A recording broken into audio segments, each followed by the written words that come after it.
Wow, crazy religious nuts in Oklahoma have finally been able to get the Oklahoma School Board to approve a taxpayer-funded religious school. Right-wingers want to complain about kids being indoctrinated by, open-mindedness. Here we have Oklahoma wanting to indoctrinate kids into being bigots. Oklahoma's school board has voted to approve what could become the nation's first publicly funded religious school. The application came from the Catholic Archdiocese of Oklahoma. It aims to create an online public charter school for students across the state from kindergarten through 12th grade. It would be funded by taxpayer dollars. And Oklahoma's attorney general warns it's unconstitutional and opens the state to potential litigation.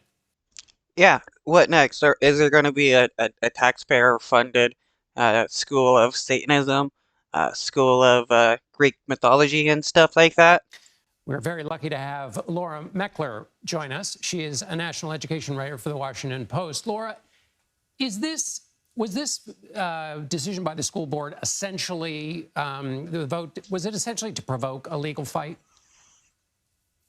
Well, I don't know if that's their aim. I will say, though, that it is a stated aim of the Catholic Church. They have said that, yes, they want to provide this school to.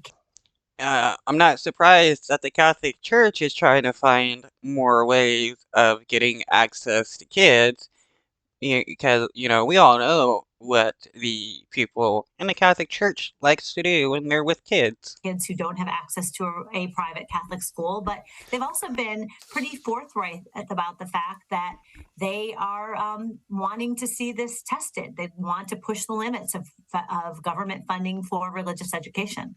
And I want to ask you how the Supreme Court would be likely to receive that. But first, the group The Americans United for Separation of Church and State has vowed to challenge this. What is their strongest argument?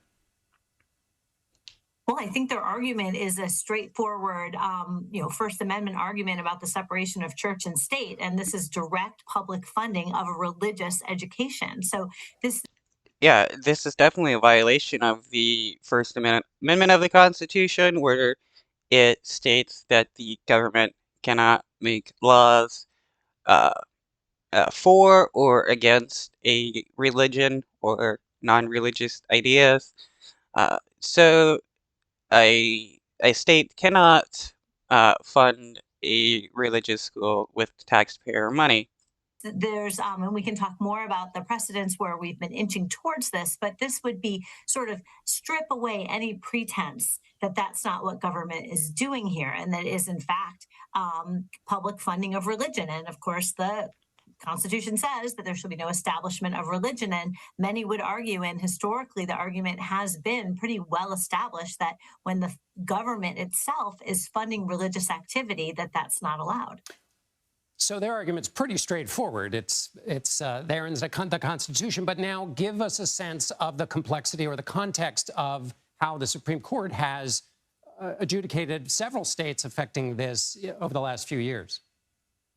They've been just inching more and more toward what could be approval of a agreement like this. I mean, they started out in 2017 in a Missouri case. There was a state grant program to fund playground construction, and a religious school wanted to participate in it. And other private schools were allowed to get this money, and they said, well, hey, we're similarly situated. A playground, what's a playground? It's not religious activity. You're not paying for Bibles.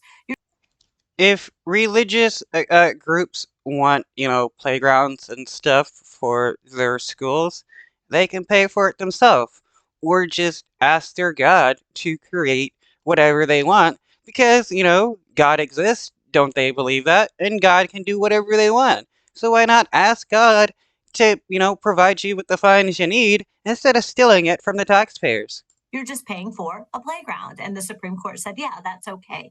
If other schools get it, the religious school should be able to get it. And then there was another step forward in a Montana case a couple of years ago where that was a tax credit people would get a tax break if they gave money, private money, to a scholarship granting program, and those scholarships would go to help pay for religious school tuition. So that was a little bit roundabout way of ultimately perhaps funding, you could argue, funding religion, but it was, again, private money ultimately going, albeit incentivized by a state tax credit. And the court said in that case, no, that is okay. Montana cannot exclude religious schools from participating in that program. And then last year, they went even further in a case in Maine, and that had to do with there was a program that allows kids who are in areas where there aren't enough kids for a public school to attend a private school, and then the government pays for it.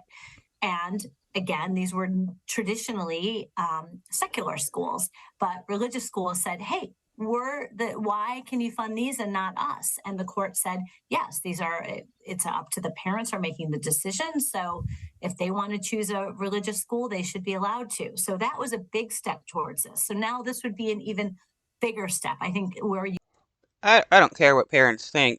No money should ever be taken from the from taxes to be used for religious schools. Those religious groups can easily pay for that stuff themselves. You directly have the state funding the operations of a school, because a charter school, while it is independently operated, is a public school. And finally, Laura, leaving aside the law for a minute, what do those who argue against this, what's the argument they make on educational teaching grounds? And is there one for why this is not a good idea?